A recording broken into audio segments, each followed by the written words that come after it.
Islam.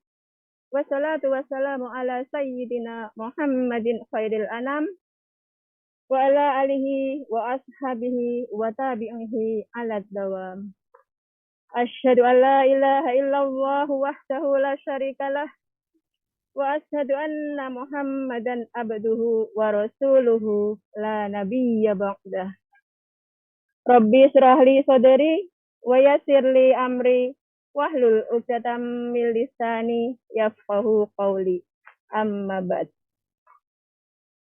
Al-Mukarram yang kami muliakan, para alim ulama, Bapak Imam Bayaki selaku General Manager Dompet Duafa Hong Kong, yang kami hormati Ustadz Ismail Hasan MI.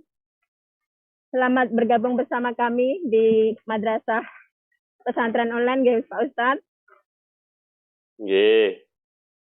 Yang kami hormati Ibu Rusmi dan segenap jajaran pengurus Dompet Duafa Hong Kong. Yang kami sayangi segenap hadirin dan para jemaah MPO dimanapun berada. Pertama-tama, mari kita sama-sama panjatkan puja dan puji syukur kehadirat Allah Subhanahu wa Ta'ala atas limpahan nikmat, karunia, taufik, hidayah, serta inayahnya yang tidak terhingga kepada kami semua. Sehingga hari ini kita bisa bersama-sama berkumpul bertolabul ilmi dalam acara Madrasah Pesantren Online dalam keadaan sehat walafiat, tiada halangan suatu apapun. Biqaulina alhamdulillahirabbil alamin. Alhamdulillahirabbil alamin. Salawat serta salam mari kita sama-sama curahkan kepada junjungan kita Baginda Agung Nabi Muhammad sallallahu alaihi wasallam beserta keluarga dan para sahabat-sahabatnya. Semoga kita nantinya kelak diakui sebagai umat beliau dan mendapatkan syafaat beliau di yaumil qiyamah. Amin, Allahumma amin. Baiklah, saya Rohmi Rosdianawati dari Majelis AIM sebagai host pada acara hari ini akan membawakan susunan acara, yaitu 1. Pembukaan, 2. Pembacaan ayat-ayat suci Al-Quran, 3. Sosialisasi media Dompet Duafa Hong Kong, 4. Pemberian materi oleh Ustadz, 5. Tanya jawab dan doa penutup. Baiklah, mari kita sama-sama buka acara hari ini dengan bacaan Ummul Kitab. Liridho ilahi wa bisyafaati Rasulillah sallallahu alaihi wasallam. Al-Fatihah. A'udzubillahi minasyaitonirrajim. Bismillahirrahmanirrahim. Alhamdulillahirabbil alamin arrahmanirrahim maliki yaumiddin. Iyyaka na'budu wa iyyaka nasta'in. Ihdinas siratal mustaqim. Siratal ladzina an'amta 'alaihim ghairil maghdubi 'alaihim waladdallin. Amin. Amin, amin, ya Rabbal Alamin. Semoga dengan bacaan Ummul Kitab tadi, acara hari ini akan berjalan dengan lancar dan penuh barokah dan mendapat ridho dari Allah Subhanahu wa Ta'ala. Amin, Allahumma amin. Acara yang selanjutnya yaitu bacaan ayat-ayat suci Al-Quran yang akan dibawakan oleh Ukti Bunyana dari Majelis AIM. Kepada beliau kami persilahkan.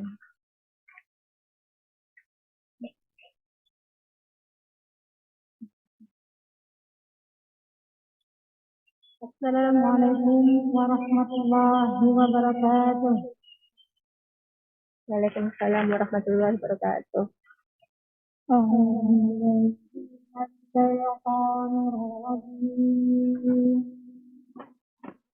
Bismillahirrahmanirrahim. Wa wasabiha Ibrahim bani wa Yaqub. Ya bani inna Allah وقالكم الدين فلا تموتن إلا وأنتم مسلمون الله. أم كنتم شهداء إذ حضر يعقوب الموت إذ قال لبنيه ما تعبدون من بعده قالوا نعبد إلهك وإله آبائك إبراهيم وإسماعيل وإسحاق إلها واحدا ونحن له مسلمون تلك أمة قد خلت لها ما كسبت ولكم ما كسبتم ولا تسألون عما كانوا يعملون وقالوا كونوا هودا أو نصارى تهتدوا قل بل ملة إبراهيم حنيفا وما كان من المشركين قولوا آمنا بالله وما أنزل إلينا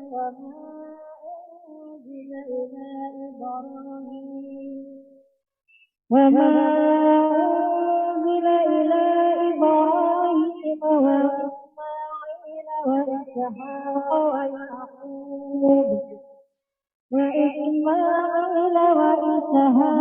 ويعقوب الأسباط وما أوتي موسى وعيسى وما أوتي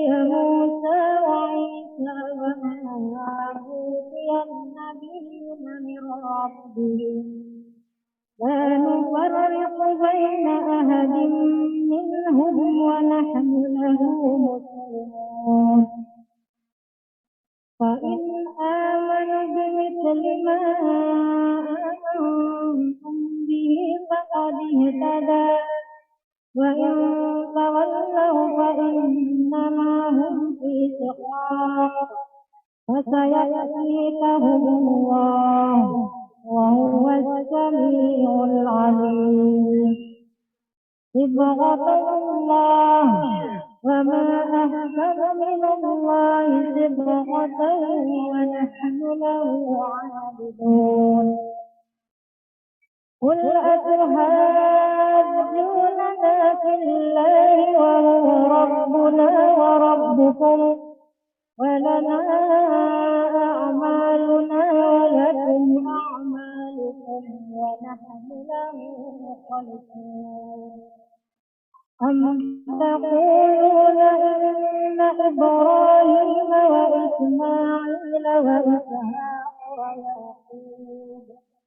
وإسماعيل وإسحاق ويعقوب والأسباط كانوا هودا أو نصارى قل أأنتم أعلم أم الله ومن أظلم ممن كتب شهادة عنده من الله وما الله بغافل عما تعملون تلك أمة قد خلت لها ما كسبت ولكم ما كسبتم ولا تسألون عما كانوا يعملون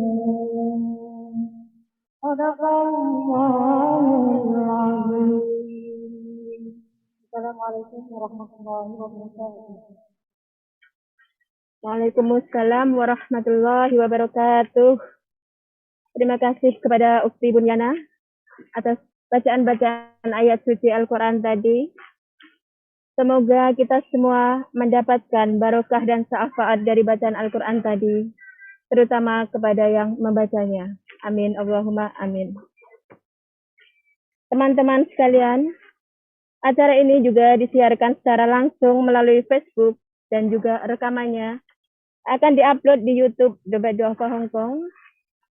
Jangan lupa untuk like fanpage Facebook Dompet Duafa Hong Kong dan juga subscribe untuk berlangganan YouTube di Dompet Duafa Hong Kong News.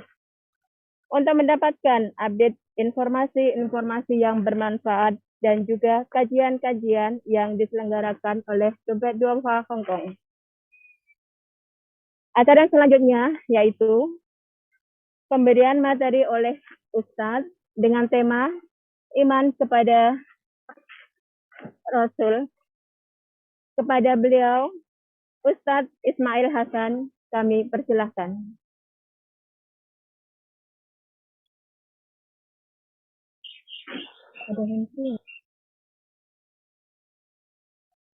Assalamualaikum warahmatullahi wabarakatuh. Alhamdulillah wassalatu wassalamu ala Rasulillah Sayyidina wa maulana Muhammad bin Abdullah. Rabbi shrah li sadri wa yassir li amri wahlul 'uqdatam min lisani yafqahu qawli, amma ba'd. Pertama dan paling utama, marilah kita senantiasa bersyukur kepada Allah Subhanahu wa taala, yang mana pada kesempatan siang ini kita masih dipertemukan oleh Allah melalui majelis virtual dalam keadaan sehat walafiat. Marilah kita ikrarkan kenikmatan Allah ini dengan bacaan bukan sampai ya, dengan bacaan hamdalah, alhamdulillahi rabbil alamin. Shalawatullah wassalamuhu, semoga senantiasa tercurah kepada junjungan kita Nabi Yuna Muhammad sallallahu alaihi wasallam, yang telah menjadi suri tauladan dan menjadi suri tauladan umat seluruh dunia.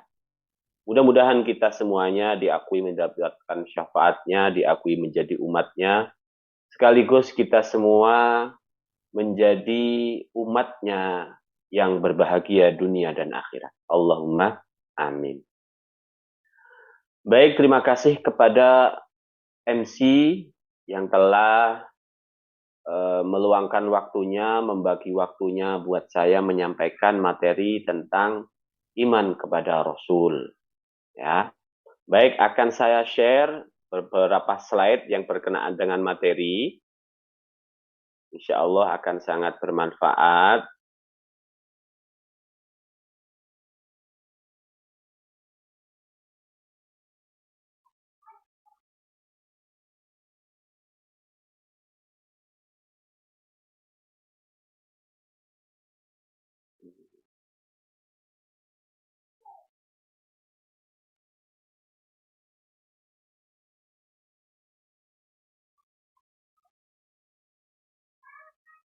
Baik, iman kepada Rasul.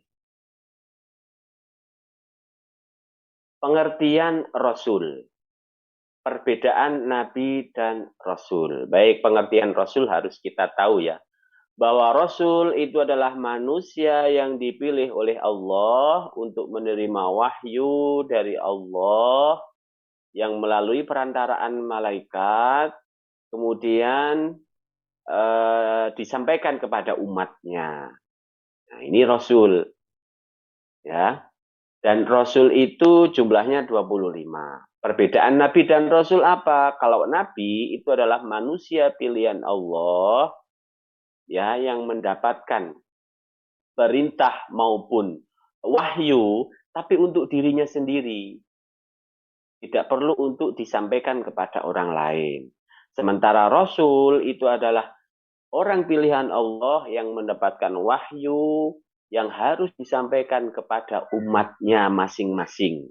Nah, umatnya masing-masing. Karena apa? Setiap Rasul ini memiliki tugas masing-masing, tidak kesemuanya. Nah, ya, seperti halnya siapa Rasul Nabi Musa. Nah, ini dikhususkan kepada umat-umat yang senegara dengan Nabi Musa. Nah, Nabi Isa juga seperti itu. Bedanya dengan Rasul kita Muhammad Shallallahu Alaihi Wasallam, karena Rasulullah Muhammad ini sebagai Nabi akhir zaman, maka beliau diberi wahyu untuk disampaikan kepada umat seluruh dunia, bukan untuk orang Arab. Ini yang membedakan dengan Rasul-Rasul terdahulu. Karena fungsinya adalah menyempurnakan risalah yang disampaikan kepada rasul-rasul sebelumnya. Baik, jumlah nabi berdasarkan riwayat itu jumlah nabi ada 124.000. 124.000 yang jumlah rasulnya di antara 124.000 itu adalah 25. Jadi jumlah nabi saja itu 123.975. Sementara jumlah rasulnya itu adalah 25 orang saja. Apa pengertian iman kepada rasul? Pengertian iman kepada rasul adalah mempercayai bahwa ada seorang utusan yang menerima wahyu dari Allah melalui perantara malaikat Jibril, yang mana wahyu tersebut tidak disimpan oleh Rasul itu, tapi disampaikan kepada umatnya. Ini pengertian iman pada Rasul. Jadi mempercayai bahwa Rasul atau orang pilihan ini merupakan orang yang diutus oleh Allah. Ya, diutus oleh Allah untuk menyampaikan pengertian dan pemahaman terhadap tauhid. Ya, akan adanya tunggal Tuhan yang esa, itu disampaikan oleh Rasul. Nah, ketika iman kepada Rasul itu sudah dipercaya, maka mau nggak mau kita harus mempercayai apa yang diembannya, yaitu mempercayai kitabnya, mempercayai pembawanya yaitu malaikat, juga mempercayai Allah sebagai zat yang mengutus Rasul tersebut. Jadi iman itu satu paket, meskipun jumlah rukunnya itu ada 6, tapi dalam satu kesatuan. Tidak boleh kita hanya iman kepada Rasul, tidak iman kepada yang lain, nggak bisa.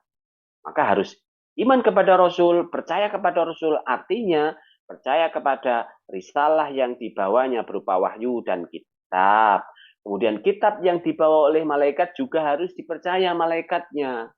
Kalau sudah dipercaya malaikatnya, maka juga percaya kepada pengirimnya, yaitu Allah Subhanahu wa Ta'ala. Jadi iman itu satu kesatuan, ya, tidak boleh dipisah-pisah. Jumlahnya 6 benar, tapi dalam mengimani itu harus 6 itu sekaligus, tidak boleh dipisah-pisah. Iman kepada Allah, malaikatnya, kemudian kitab-kitabnya, malaikatnya, kitab-kitabnya, kepada Rasulnya, kemudian kepada informasi yang dibawa dalam risalah itu, yaitu tentang hari kiamat dan juga takdir, qada dan qadar. Seperti itu. Kemudian sifat wajib dan mustahil bagi Rasul. Sifat wajib dan mustahil. Sifat wajib, sifat yang harus dimiliki oleh seorang Rasul. Apa? Sidik, jujur. Aku mau beroleh wahyu di sana. Aku berketemu Nabi, saya berketemu seluruh Nabi dan Rasul di sana ketika Isra Mi'raj. Jadi jujur. Seorang Rasul itu kalau pembohong, lucu. Bagaimana mungkin seorang utusan yang dipercaya oleh Allah tiba-tiba menjadi pembohong? Ya, ini bahaya ya. Sekarang muslim orang-orang ngaku menjadi nabi dan rasul terakhir. Padahal itu dia adalah pembohong. Itu aja masih ada pengikutnya loh. Nah, ini jujur beneran ini. Tidak jujur bikinan, tapi memang disifati oleh Allah sebagai orang yang benar-benar jujur, tidak memiliki sifat pembohong. Sifat wajib yang kedua adalah amanah, dapat dipercaya. Jadi menyampaikan sesuai apa yang disampaikan. Tidak ada dikorupsi satu ayat pun yang disampaikan oleh Rasul tersebut. Gitu. Misalkan kul huwallah ayatnya ada berapa itu? Ada 4 misalkan. Tiba-tiba dikorupsi biar 3 yang 1 buat saya. Enggak bisa. Gitu. Jadi dapat dipercaya itu dapat dipertanggungjawabkan. Tabligh, menyampaikan wahyu. Memiliki sifat menyampaikan wahyu. Dapatnya A, disampaikan A. Dapatnya B, disampaikan B. Dapatnya C, D, E, F, G, disampaikan C, D, E, F, G. Itu. Menyampaikan wahyu. Dan sifat yang wajib yang keempat adalah fatanah. Fatanah artinya cerdas. Jadi Nabi itu, Rasul itu cerdas, meskipun tidak bisa membaca, yang kala itu membaca itu sebagai sebuah ukuran kecerdasan seseorang, tapi Rasulullah itu kecerdasannya melampaui rata-rata. Kalau di debat sama musuhnya orang kafir itu langsung bisa nimpa, cerdas. Muhammad, bagaimana kita menyembah Tuhan yang satu, yang esa, yang satu, yang tidak ada di mana-mana? Lo salah. Justru kamu itu diciptakan oleh Allah yang esa. Sementara kamu malah menciptakan Tuhan-Tuhan palsu berupa batu. Sekarang batu yang kamu sembah itu bisa nolong kamu nggak? Ketika batu ini saya hancurkan. Ya nggak bisa, berarti dia bukan Tuhan. Masih Tuhanan kamu daripada. Nah, jadi logika yang dipakai, apapun yang dipakai, analogi yang dipakai oleh seorang Rasul itu cerdas sekali, bisa membunuh karakter orang-orang kafir itu. Sama seperti Nabi Ibrahim ya, waktu beliau memenggal kepala seluruh seluruh berhala kecuali yang paling besar dikalungi kapak. Di situ ketemu, Ibrahim, kamu ya yang menggali kepala Tuhan-Tuhan kami. Enggak, itu kayaknya yang paling besar itu loh. Kamu tuh bodoh ya. Wong itu batu kok bisa memotong kepala Tuhan yang kecil-kecil, berhala yang kecil-kecil. Loh, kamu sudah tahu loh, kalau dia tidak bisa ngapa-ngapain, kenapa kamu sembah? Oh, ini bikin mangkel ini ya. Jadi logika-logika seperti ini muncul dari kecerdasan seorang Rasul gitu loh. Nah, maka sifat wajib itu harus dimiliki oleh seorang Rasul. Baik, sifat mustahil.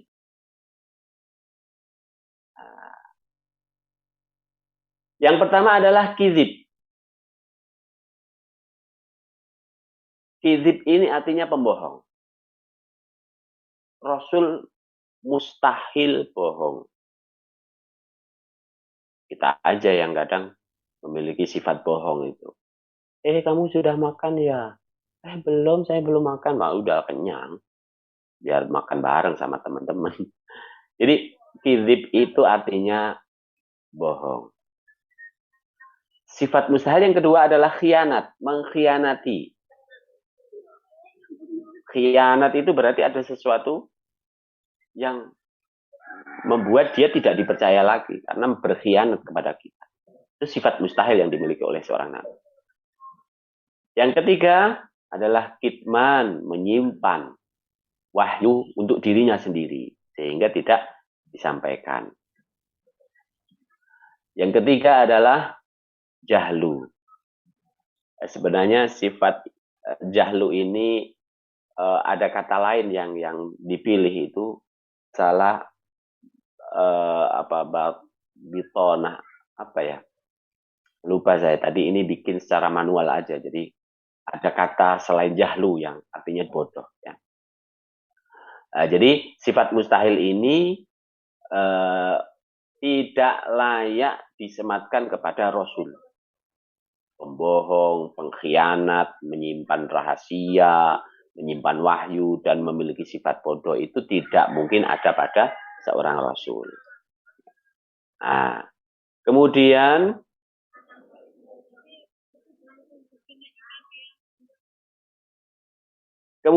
ada satu sifat lagi, ya. Ada satu sifat lagi yang perlu saya sampaikan. Sifat jaiz seorang Rasul. Ya. Sifat jaiz seorang Rasul itu adalah satu. Apa itu? Al-a'radul basyariyah, yang memiliki arti sifat-sifat manusiawi. Apa itu sifat-sifat manusiawi? Rasul itu makan, Rasul itu tidur, Rasul itu Rasul itu minum, Rasul itu menikah, berkeluarga. Nah, seperti itu. Jadi mengikuti kebiasaan manusia pada umumnya. Cuman harus dipahami bahwa Rasulullah Muhammad Shallallahu Alaihi Wasallam ini memiliki sifat yang tidak dimiliki oleh orang lain. Seperti kita. Apa? Rasulullah itu tidak pernah angop, saudara-saudara. Tidak pernah menguap, bahasa Indonesianya ya. Jadi kalau awake dhewe kan bendino ngantuk, Rasulullah nggak pernah. Dan Rasulullah seumur hidupnya mulai lahir sampai beliau meninggal, sampai wafat beliau itu tidak ada satu ekor lalat pun yang menclok pada tubuhnya. Tuh. Itu sucinya Rasulullah. Ya kan? Kemudian Rasulullah itu juga mengakui bahwa mata saya tidur, hati saya tidak tidur. Tuh. Ketersambungan dengan Allah itu selalu ada seumur hidupnya. Nah, seperti kalau kita kan enggak, kalau mata merem udah enggak tahu apa yang ada, yang terjadi. Itu yang membedakan. Kalau Rasulullah enggak, matanya tidur tapi hatinya selalu ingat kepada Allah Subhanahu wa taala. Ini yang membedakan kita dengan Rasul.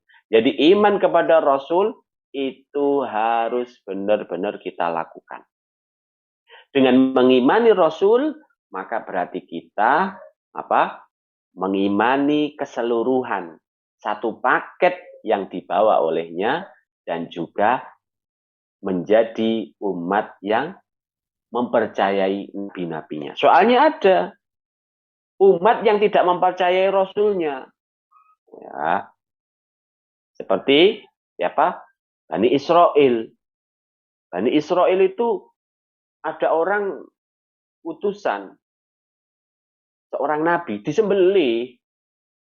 Ada yang mengaku Rasul, disembelih lagi. Gitu. Jadi orangnya temperamental dan tidak mengakui kebenaran. Kalau kita, alhamdulillah, dengan mempercayai Rasul, meskipun kita tidak hidup sezaman dengan Rasul, tapi kita merupakan umat yang sangat merindukan kehadiran Rasulullah Shallallahu Alaihi Wasallam. Bagaimana mungkin tidak? Beliau itu ketika mau wafat, itu yang disebut bukan Allah, Allah, la ilaha illallah, tapi umatku, umatku, umatku. Coba. Karena apa? Sepeninggalku kayak apa? Gitu. Saking prihatinnya seorang Rasul menangisi umatnya yang belum pernah dijumpainya. Lalu masih sezaman dengan Rasul ada, masih ada pertumpahan darah. Apalagi tidak ada Rasul yang mendamaikan hati kita. Tuh. Jadi sampai-sampai Bilal bin Rabah, muadzin Rasulullah itu ketika di Madinah, Rasulullah wafat, muadzin hijrah ke kota lain. 2 tahun kemudian beliau dipanggil oleh siapa? Oleh cucu Rasulullah yaitu Hasan Husain.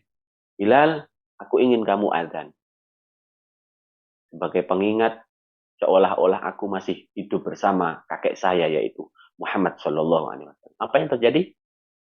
Bilal ketika azan Allahu Akbar, tersungkur semaput, tersungkur nggak kuat. Dan orang yang mendengar azannya Bilal, ada yang di sawah, ada yang di ladang, ada yang di perkebunan, ada yang di mana itu pasar, itu langsung diem gitu. Membayangkan azan ini adalah azan di mana Rasulullah masih ada. Coba bayangkan ketika kita kayak gitu. Romantisme, keindahan, kebersahajaan, dan kebahagiaan masih terlintas ketika azan Bilal diperdengarkan di situ.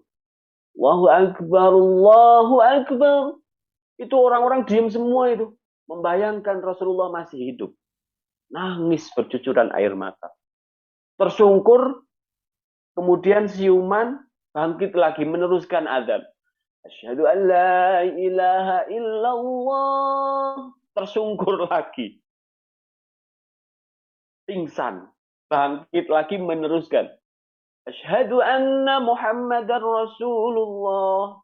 Tersungkur lagi. Jadi sampai selesai, ketika sudah selesai melaksanakan sholat, setelah itu beberapa hari kemudian Bilal sakit dan meninggal. Dan itu merupakan azan terakhir Bilal bin Rabah yang diperdengarkan oleh umat pada saat itu.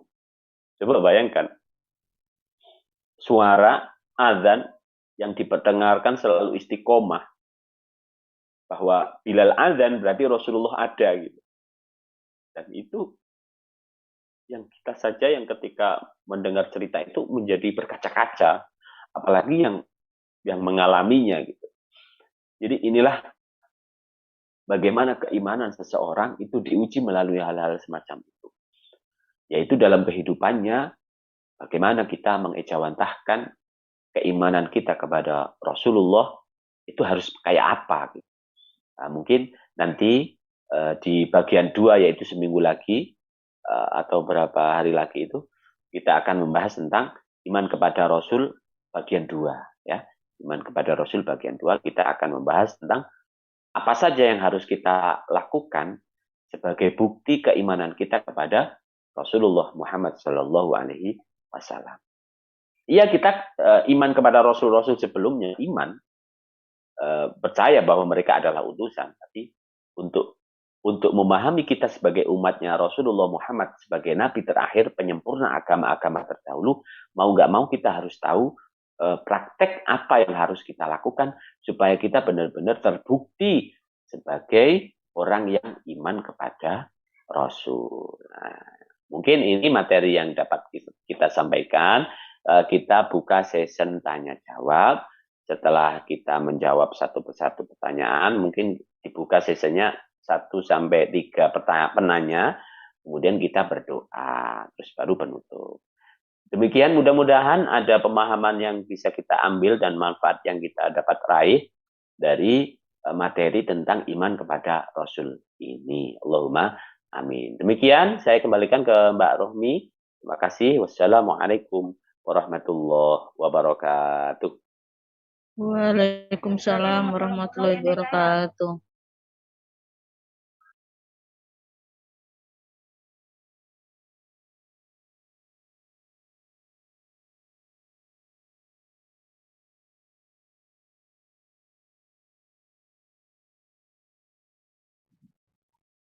Suaranya masih mute, Mbak. Ya, silakan tanya jawab ya. Kita buka sesi tanya jawab. Untuk bisa memperjelas tentang iman kita kepada Rasul.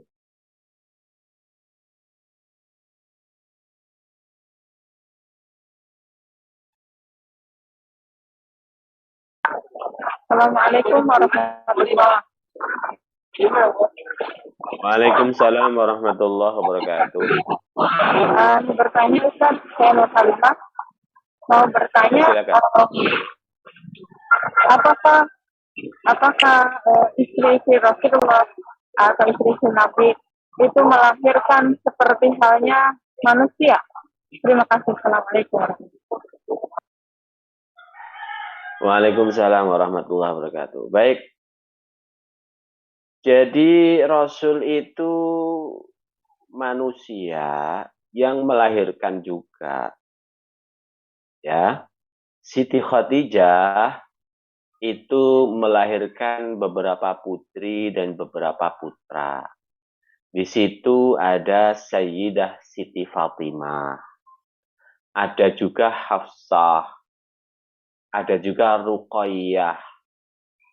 Ada juga Ibrahim. Ada juga Qasim. Ini kita kalau benar-benar yakin percaya kepada Rasul, kita harus tahu seluk-beluk keluarganya ya. Jangan kita apalnya cuman Andin, Aldebaran, Mama Chandra, Papa Chandra, enggak. Jangan hafal yang itu doang, karena sekarang lagi viral ya. Nah, hafalin tokoh-tokoh sinetron. Tapi kita melupakan tokoh-tokoh yang harusnya kita cintai, yaitu keluarga Nabi Muhammad SAW. Jadi melahirkan juga hanya Sayyidah Aisyah saja yang tidak melahirkan siapapun. Karena Sayyidah Aisyah itu dijamin keperawanannya sama Allah. Dan Aisyah itu tidak pernah haid. Nah itu. Jadi Sayyidah Aisyah itu wanita yang paling berbeda dengan istri-istri yang lain karena kecerdasannya luar biasa. Cuman hobi molornya juga kayak gitu, tidur gitu maksud saya, ketiduran gitu biasa. Tapi cerdasnya luar biasa. Nah itu Sayyidah Aisyah seperti itu. Jadi Aisyah saja di antara 11 istrinya itu yang tidak melahirkan dan juga dijamin keperawanannya sama Allah. Kemudian yang lain janda-janda yang sudah menepus ya rata-rata.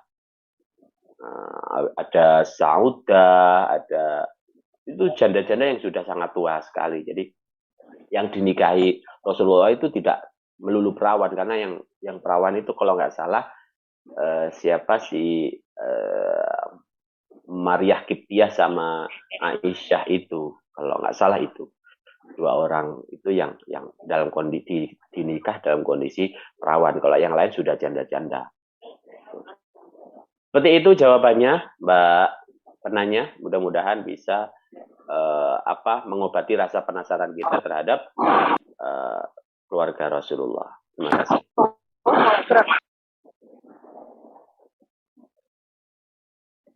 Penanya yang lain, monggo.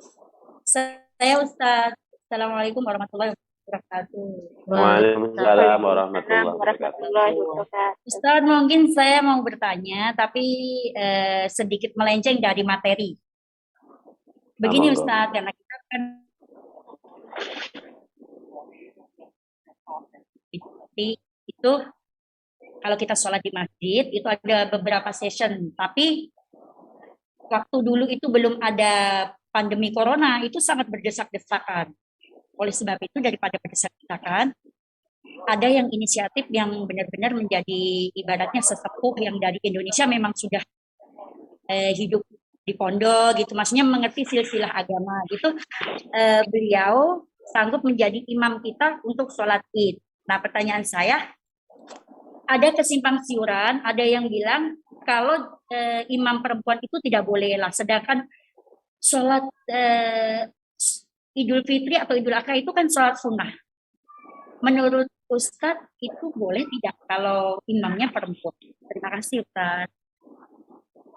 Baik. Terima kasih atas pertanyaannya. Pertama perlu dipahami bahwa sholat baik fardu maupun sunnah ketika jamaahnya semuanya laki-laki maka imamnya wajib laki-laki.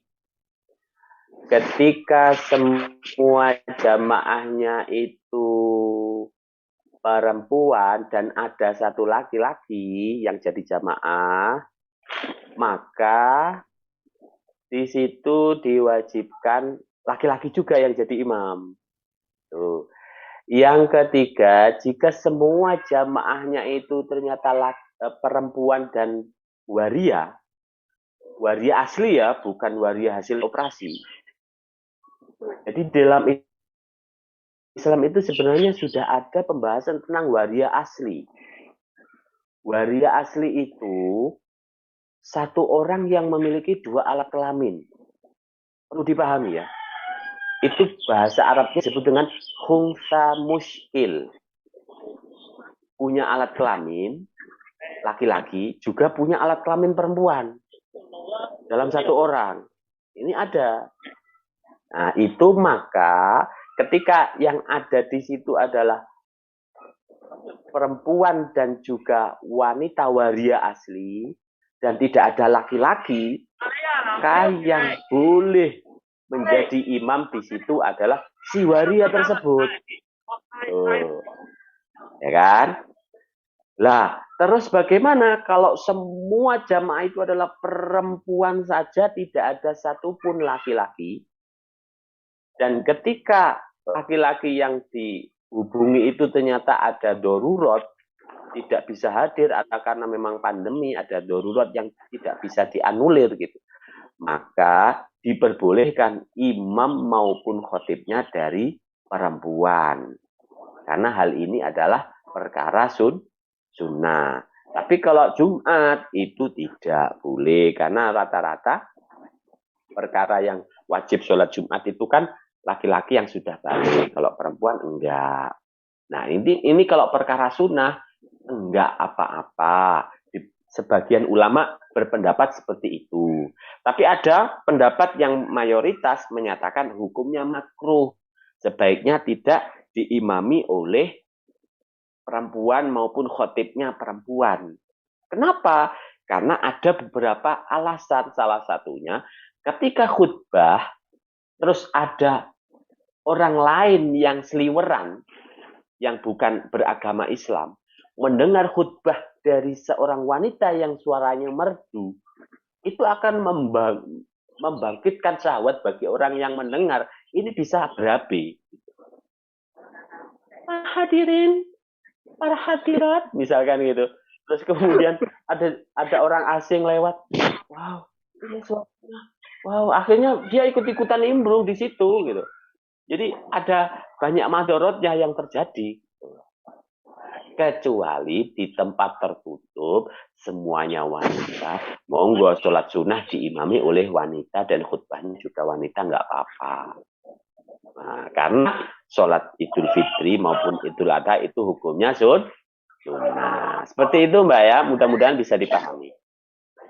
Mudah-mudahan pertemuan mendatang saya akan lebih detail membuka dalil tentang hal ini ya, supaya bisa menjadi solusi keresahan lubuk satu sanubari panjenengan nanti. Mudah-mudahan bisa jadi seperti itu.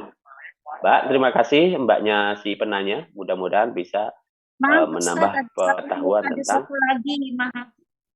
Begini Ustadz, di sini karena kan ibaratnya kita sekarang sudah bisa cari uang sendiri, dan kebanyakan itu yang saya lihat itu banyaknya mbak-mbak itu merayakan ulang tahun, nggak peduli itu tua ataupun muda, itu diadakan ulang tahun. Dan saya pernah mendengar bahwa ulang tahun itu ada yang bilang gitu loh, kalau tiup lilin sama kue itu kayak orang Kristen gitu. Itu apa benar-benar ada hukumnya atau ya sekedar begitu? Kan biasanya kalau orang Jawa kan tumpeng terus makan biasa gitu, tapi kan ada juga yang suka memang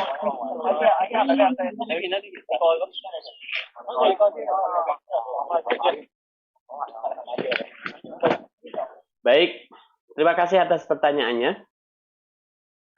Jadi ada ulama ya yang menyatakan man tasyabaha biqaumin fahuwa minhum, barang siapa menyerupai suatu kaum maka dia bagian dari mereka, termasuk dalam hal tiup lilinnya, termasuk potong kuenya.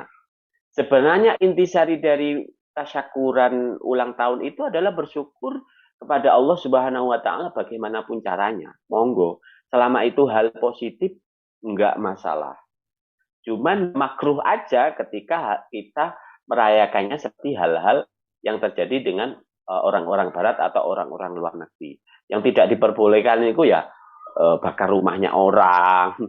Kalau sekedar tiup lilin, mengiris kue kemudian dibagikan kepada sesama, akan lebih bermanfaat lagi. Rasa terima kasih kita kepada Allah berupa ulang tahun itu dengan kepada anak yatim.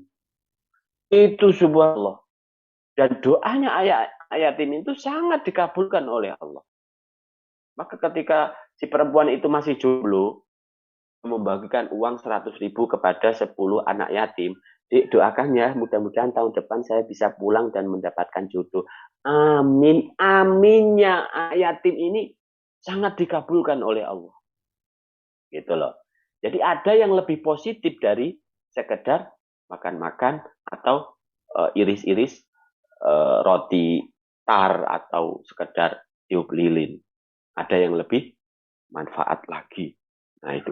Jadi harus kita pahami itu. Kalau sekedar makan-makan bareng, berdoa bersama, ya Allah, panjangkan usia kami, teman kami yang sedang ulang tahun ini, mudah-mudahan rezekinya melimpah, segera dapatkan jodohnya. Nah itu doa-doa yang baik, monggo.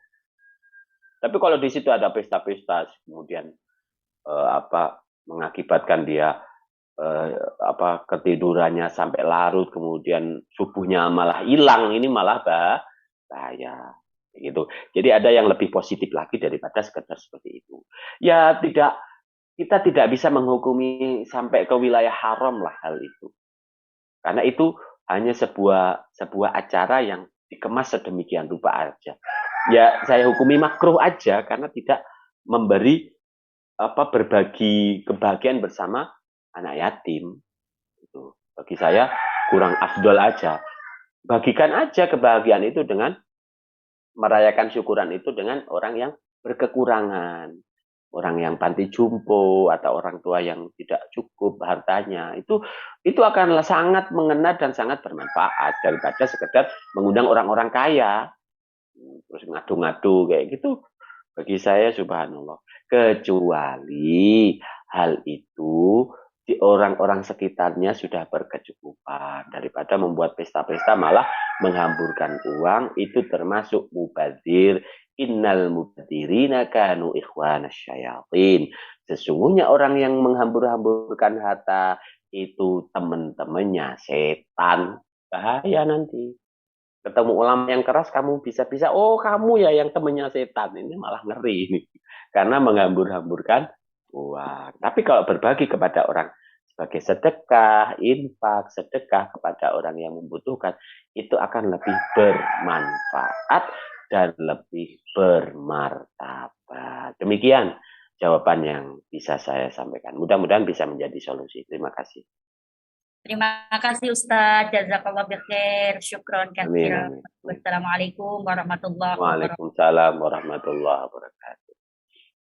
Halo, Assalamualaikum warahmatullahi wabarakatuh, Pak Ustadz. Ya, waalaikumsalam. Videonya tolong dinyalakan. Oh iya.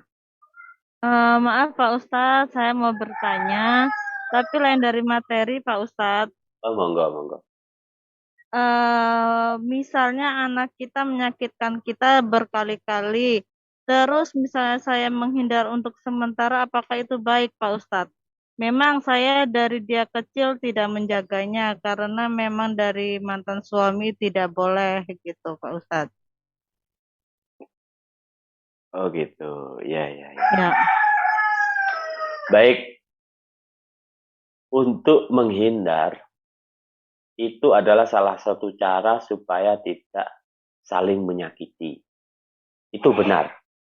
Menghindari penyakit itu lebih baik daripada mengobatinya, kan gitu.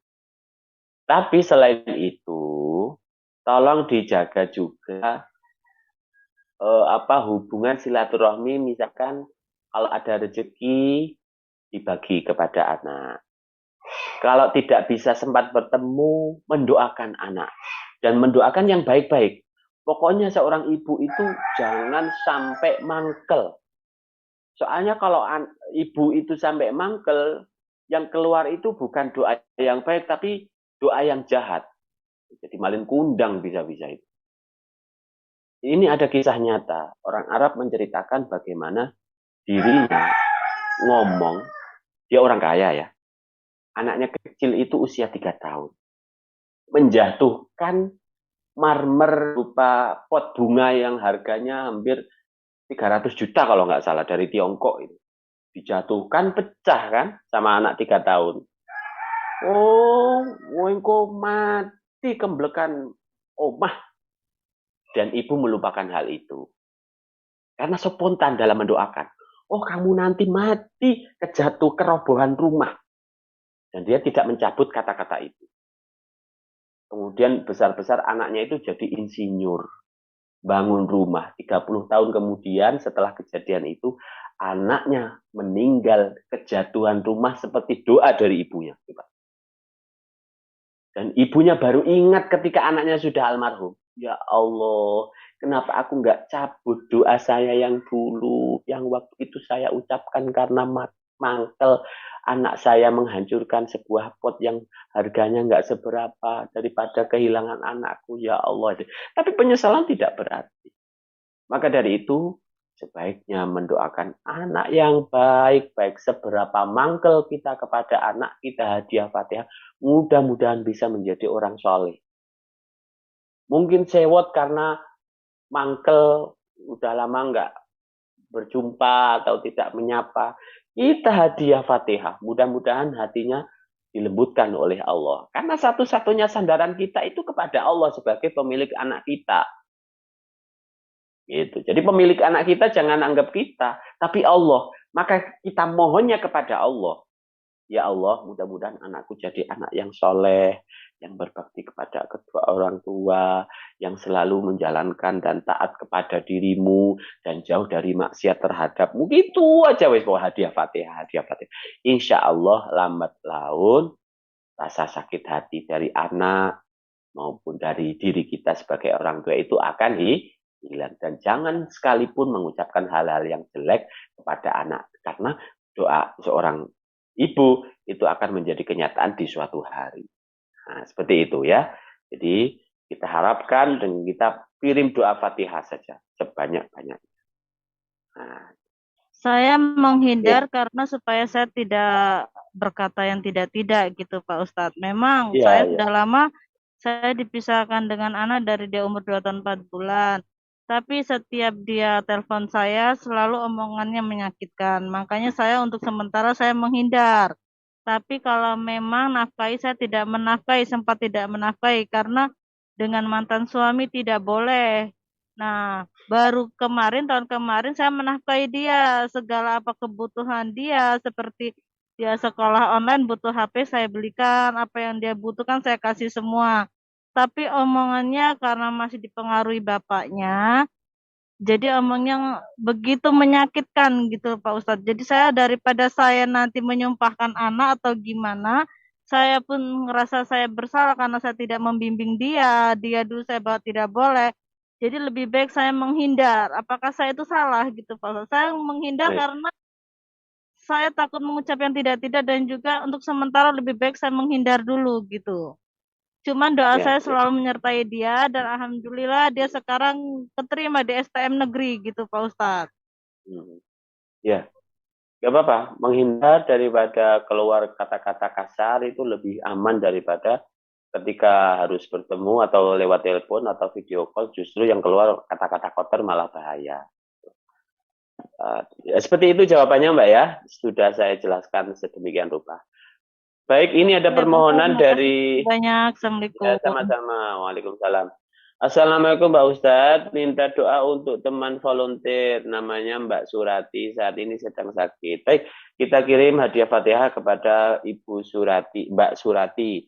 Mudah-mudahan segera diangkat penyakitnya, diberi kesembuhan oleh Allah Subhanahu wa taala dan bisa beraktivitas seperti biasa. Khususan ila Mbak Surati, ruhi wa jasadiha. Syai'ulillahi laha al-fatihah. A'udzu billahi minasyaitonir rajim. Bismillahirrahmanirrahim. Alhamdulillahi rabbil alamin. Arrahmanir rahim. Maliki yaumiddin. Iyyaka na'budu wa iyyaka nasta'in. Ihdinas siratal mustaqim. Siratal ladzina an'amta 'alaihim ghairil maghdubi 'alaihim waladdallin. Amin. Baik, 4 pertanyaan sudah disampaikan. Dan mudah-mudahan hadiah Fatihah kita kirimkan ke Mbak Surati benar-benar bisa mengantarkan Mbak Surati untuk bisa segera sembuh dari penyakitnya. Allahumma amin. Nah, demikian. Sebelum kita tutup, ada baiknya kita berdoa kepada Allah. Mudah-mudahan pandemi segera berakhir dan kita bisa beraktivitas seperti biasa. Anak-anak kita dan juga keluarga kita bisa beribadah, bersekolah, bekerja seperti biasa sehingga semua penyakit yang ada pada diri kita dan keluarga diangkat oleh Allah Subhanahu wa taala dan pandemi mudah-mudahan segera berakhir. Allahumma amin.